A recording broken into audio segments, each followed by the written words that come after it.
할렐루야. 재림의 징조 19번째 순서 천년왕국 2부 순서를 시작하도록 하겠습니다. 로마서 11장 25절에 이해할 것 같으면은 이방인의 충만한 수가 돌아오게 되면은 이제 그때서는 이스라엘이 이제 주님께로 돌아온다는 그런 약속의 말씀이 있는 것이 있습니다. 또 구약에서는 스가랴서 9장 16절에 있는 앞에 있는 말씀처럼 그날에 그들의 하나님 여호와께서 그분의 백성을 1차적으로 이스라엘 백성들입니다. 물론 모든 이방인의 가운데 구원받은 이방인 성도도 이제 여기 포함되겠죠. 어찌하든 그분의 백성을 양떼로 여겨 구해 주실 것이고 그들은 여호와의 땅에서 왕관에 달린 보석처럼 빛날 것이다. 할렐루야. 베드로전서 2장에도 이 9절에도 이와 같은 비슷한 말씀 있죠. 그날에 저와 여러분이 모든 구원받은 하나님의 친백성들은 왕같은 제사장 역할을 하게 될 것이다. 물론 천년기에 들어갈 그런 구원받은 백성들을 이야기하는 거죠. 1차적으로 가장 여기에 합당한 그런 성도는 순교자들입니다. 순교자들. 그러나 제가 볼 때는 순교자 포함해서 그 외에 또 끝까지 환난을 통한 믿음을 지킨 이방인 또 모든 이스라엘 유대인 메시아적 성도들까지도 포함될 수 있다고 그렇게 제가 보고 있습니다. 그리고 모든 성도들이 다 거기에 또 해당될 수가 있는 것이죠. 그래서 1차 부활의 첫째 부활에 참여한 자들은 곧 이 천년기 동안 누구나 다 왕같은 제사장 역할을 할 수 있게 된다. 그렇게 조금 성경을 확대해서 해석할 때 그렇게 볼 수가 있다고 저는 이렇게 믿고 있습니다. 여호와께서 온 세계의 왕이 되실 것이다. 천년기 때 이 일이 비로소 이루어지는 것이죠. 물론 예수님이 재림하시기 전에도 지금도 영적으로는 주님이 통치하시는 것이죠. 또 이 세상을 온 세상을 온 나라와 열방들을 또 개인적으로 우리 가정들을 또 교회들을 또 우리 각자를 우리 자녀들까지도 사실은 주님이 왕이십니다. 오늘이 성탄절인데 그분이 사실은 아기예수로 오신 것이 아니라 이제는 더 이상 아기예수에 초점을 맞추는 시대는 끝난 것이고 물론 주님께서 이 땅에 오신 초림한 그 사건도 우리가 중요하지만 특별히 때가 때인 만큼 지금은 구약의 12지파 가운데 이사갈 지파의 기름 부음을 우리가 특별히 가르치고 강조하고 그렇게 또 이사갈 지파의 기름 부음처럼 세 가지 기름 부음 그 시세를 알고 그 다음에 행할 것을 알고 무엇을 행할 것인가를 알고 그리고 나머지 온 세상 열방 그리고 구약시대 이스라엘로 얘기하면은 나머지 12지파를 총 이끌어갈 수 있는 그런 200용사 믿음의 그런 리더들 그런 지도자들을 세웠던 것처럼 이 마지막 시대도 이사갈 지파의 세 가지 기름 부음이 절실히 필요한 때인 줄 믿습니다. 그래서 그날에는 오직 여호와만이 주가 되실 것이며 여호와의 이름만이 홀로 빛날 것이다. 할렐루야. 스가랴서 14장 9절 말씀이 되겠습니다. 또한 요한계시록 19장 어린 양의 혼인잔치 제가 일부에서 미리 말씀드렸죠. 또 내가 들으니 허다한 무리의 음성과도 같고 많은 물소리와도 같고 큰 우레소리와도 같은 소리로 이르되 할렐루야 주 우리 하나님 곧 전능하신 이가 통치하시도다. 할렐루야. 주님이 오셔서 이제는 왕 되셔서 그분이 곧 전능자시고 전능하신 이가 통치하시는 그날 곧 천년기를 우리가 정말 얼마나 사모함이 있고 참 기대가 됩니까? 이제 이 땅의 모든 아픔과 슬픔과 사망과 고통과 그런 모든 저주와 모든 거짓과 불법과 온 세상이 참 정말 노아 시대 때보다 더 악하고 음란한 세대가 되어 있지 않습니까? 주님이 곧 오셔야 됩니다. 어서 속히 주님이 오셔야만이 이 모든 고통이 이 모든 죄악이 그렇게 다 끝나고 정말 주님이 다스리시는 정말 옛 에덴 같은 그 선악과 이전의 옛 에덴이 회복되게 될 줄 믿습니다. 진정한 하나님 나라 이 땅에 임하시는 하나님 나라가 속히 임하기를 우리가 간절히 사모하며 남은 여생 죽기까지 주와 복음을 위해서 오직 전도와 선교를 해서 한 영혼이라도 더 주님 앞에 인다는 이 복음의 그런 파수꾼들로 사명자들로 전도자들로 그렇게 쓰임받다가 우리 주님 앞에 할렐루야 영광스럽게 우리 함께 가실 수 있기를 주님의 이름으로 간절히 축원합니다. 또 내가 봄에 천사가 무저갱의 열쇠와 큰 쇠사슬을 그의 손에 가지고 하늘로부터 내려와서 용을 잡으니 곧 예뱀이요, 이것이 이제 천년왕국이 시작될 무렵이죠. 마귀요 사탄이라 잡아서 1000년 동안 결박하여 그리고 무저갱에 던져 넣어 잠그고 그 위에 임봉하여 1000년이 차도록 다시는 만국을 미혹하지 못하게 하였는데 그 후에는 반드시 잠깐 놓으리라. 이것이 요한계시록 20장에 소개되고 있는 실제적으로 이 땅에 주님이 재림하신 이후에 이루어지게 될 천년왕국에 대한 그런 말씀인 줄 믿습니다. 그래서 주님이 재림하실 때 즉시 이제 이 예뱀이라고도 일컬어진 원수마귀 사탄이 이렇게 포획돼서 붙잡혀서 이렇게 1000년 동안 그 무저갱 곧 바닥이 없는 끝이 없는 그런 무저갱에 갇혀서 1000년 동안 결박된 상태로 그렇게 이제 1000년이 마지막 차기까지 그렇게 무저갱에 갇히게 된다는 그런 말씀인 것이지요. 이와 같이 사단이 감금된다는 것입니다. 영혼을 잡으니 곧 예뱀이요 마귀요 사단이라 잡아 1000년 동안 결박하여 그 에덴에서 곧 아담과 하와를 유혹하여 선악과를 먹게 함으로 말미암아 그렇게 인류를 타락시킨 그 원흉, 타락한 천사장, 곧 우리가 루시퍼라 일컬어지는 이 예뱀, 이 용, 이 마귀 사탄을 결박해서 그렇게 무저갱에 가두게 된다는 그런 말씀인 것입니다. 그래서 무저갱은 곧 이 사탄이 벌을 받아서 한번 떨어지면 다시는 헤어나지 못하는, 하나님이 허락지 않으면 절대로 나올 수 없는 그런 영원한 구렁텅이, 이것이 어떻게 보면 물리적인 공간이면서도 영적인 공간이라고 볼 수가 있는 것이죠.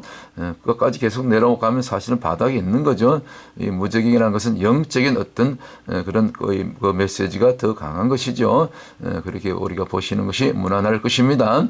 자, 그래서 계속해서 제가 이렇게 이 마지막 때의 재림의 징조를 다루면서 계속해서 매 편마다 이렇게 도표를 이렇게 여러분들에게 보여드리는데, 이것이 곧 역사적 전천년설, 곧 아주 뛰어난 유명한 신학자들이 초대 사도 요한 이후에 그런 초대 교부들이 그렇게 믿고 가르쳤던 역사적 전천년설에 입각한 마지막 구속사의 파노라마가 되는 줄 믿습니다. 이 그림대로, 이 파노라마대로, 이 역사적 전천년설의 이 도표대로 앞으로 인류 구속사의 그런 모든 완성은 그렇게 이루어지게 될 것이고, 주님이 이제 환난 끝에 이렇게 한번 재림하셔서 그리고 모든 사탄과 또 적그리스도와 거짓 선자를 다 잡아 또 불못에 던지고 또 무저갱에 가두고, 그리고 나서 주님이 직접 왕으로 오셔서 정말 만왕의 왕 만주의 주로 오셔서 직접 주님이 다스리시는, 정말 우리가 그렇게 고대하고 기다리는 천년 왕국, 그리고 이 땅에 임하시는 정말 놀란, 더 이상 전쟁이 없고 죽음이 없고 싸움이 없고 미움이 없고 저주가 없고 제약이 없고 음란이 없고 사망 고통이 없는, 아픈 것이 없는 그런 천년 왕국에 우리가 들어가게 되는 것입니다.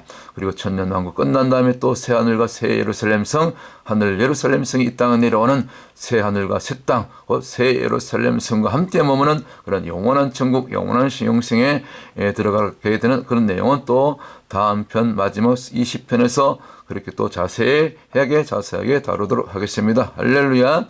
자, 천년왕국, 그리스도가 재림하여 천년 동안 다스릴 것이라고 믿는 곧 이 지상에서 이루어지는 유토피아, 곧 뭡니까? 복락원이죠. 복락원. 정말 옛 에덴의 회복이라고 일컬어지는 이 천년왕국이 곧 멀지 않아서 우리 눈앞의 현실로, 그러나 이 천년왕국 이전에 반드시 교회는, 좋아 여러분은 반드시 마지막 시험, 마지막 선악과인 666 짐승표, 또 이 적그리스도의 그 뭡니까? 짐승의 통치시대 환란의 때를 반드시 통과해야만이 이 천년왕국이 여러분 앞에, 저와 여러분 앞에 주어지게 되는 것입니다. 우리가 그러지 않습니까? No cross, no crown, 십자가 없는 영광은 없다고 말씀했습니다. 지상 낙원 이르기 전에 이 지상 천국 천년왕국 이전에 반드시 마지막 때 시험, 정말 빌라델피아에게 주신 그 요한계시록 3장 10절에 나오는 말씀처럼 너희가 인내의 말씀을 지켰은즉 나도 시험의 때를 면하게 해서 곧 환난의 때를 면하게 해주신다는 것입니다. 환난 때를 이길 수 있는 믿음을 주시고 초자연적인 그런 하나님의 역사, 그런 특별한 보호하심이 있다는 것이죠. 우리가 끝까지 믿음을 지키고 666 짐승표를 거부하고 죽으면 죽으리라, 이렇게 정말 구약서에 있는 그 다니엘서에 나오는 다니엘과 새 친구들 같은 그런 믿음, 정말 에스더와 같은 그런 죽으면 죽으리라, 그와 같은 믿음을 가질 때 반드시 우리는 환난의 때를 우리가 무사히 통과하고 또 죽으면 죽고 순교자의 또 멸류관 순교자의 영광에 들어가면 가장 큰 영광이 아니겠습니까? 그래서 우리가 순교를 하던 또 환난을 끝까지 통과해서 살아남던 어쨌거나 우리 앞에 다가오는 이 영원한 정말 이 천국에 앞서서 먼저 과도기적으로 먼저 주어지는 이 지상낙원 주님이 직접 오셔서 다스리는 이 천년기에 이 천년왕국에 이 땅에 임하는 하나님 나라에 다 들어가실 수 있는 저와 여러분들 다 되시기를 주님의 이름으로 축복을 드립니다. 할렐루야. 그런데 많은 사람들 아니지만 혹자는 천년왕국을 그렇게 인정하지 않고 또 천년왕국이 없다고, 실제적으로 천년왕국이 없다고 심지어 무천년설을 주장하는 그런 이상한 사람들도 많이 있습니다. 그러나 그렇지 않습니다. 성경대로 천년왕국이 있으면 있다는 것입니다. 아니 심지어 여기 앞에 보이는 이런 이단의 교주조차도 이단들이 대부분 뭘 얘기합니까? 14만 4천 얘기하고, 그리고 왕국회관이 뭡니까?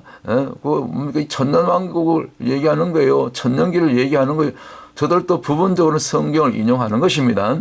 그래서 이 지금으로부터 한 10년, 20년 전에는 천년왕국, 천년기 얘기하면요, 이단으로 이렇게 오해받은 그런 시절이 또 있었어요. 그러나 이제는 때가 가까이 다가오므로 이제는 많은 좀 깨어있는 성경을 그대로 정말 그래도 성경을 깊이 묵상하고 연구하는 그런 많은 설교자들이, 신학자들이, 심지어 우리 평신도 성도들조차도 다 천년왕국을 실제로 이 땅에서 이루어지는 주님이 통치하시는 이 천년 가 실제로 있다는 것을 저들이 이제 서서히 저들이 믿음의 눈이 열려서 그렇게 믿고 있는 것이죠. 믿게 된 것이죠. 얼마나 감사한지 모르겠습니다. 그래서 지금은 많은 주의 종들이 깨어있는, 그리고 그래도 성경을 많이 연구하신 꼭 신학 박사, 목회학 박사, 무슨 그런 성경 주석가가 아닐지라도 이제는 이사야서 11장이라든가 이사야서 65장이라든가 스가랴서 14장이라든가 또 요한계시록 20장, 그리고 이후에 펼쳐지는 그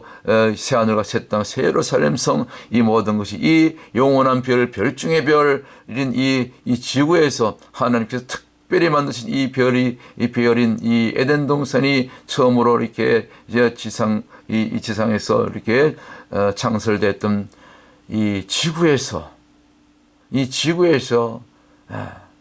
이 모든 일들이, 그리고 옛 에덴이 회복되는 이 지상 낙원이 펼쳐지게 된다는 것, 이루어지게 된다는 것. 저 이단들도, 이단의 괴수, 이단의 교주들도 이것을 믿는데 어찌 여러분 천년왕국을 여러분들이 하지 않는 그런 분들이 있다면 참으로 그것은 어리석은 일이 아니고 무엇이겠습니까? 천년왕국은 실제적으로 문자적으로 성경대로 이루어지게 되는 것입니다. 그래서 이 천년왕국은 곧 다른 말하면 옛 에덴의 회복이다. 그래서 이제 천년왕국은 어떤 또 모습으로 우리 앞에 펼쳐지게 될 것인가, 이 부분은 또 이제 3부로 이렇게 이어서 그렇게 여러분들에게 전해드리도록 하겠습니다. 할렐루야. 또 2부 순서 여기 마치고 잠시 또 쉬었다가 또 3부 천년왕국 계속해서 이어서 말씀 드리도록 하겠습니다. 샬롬.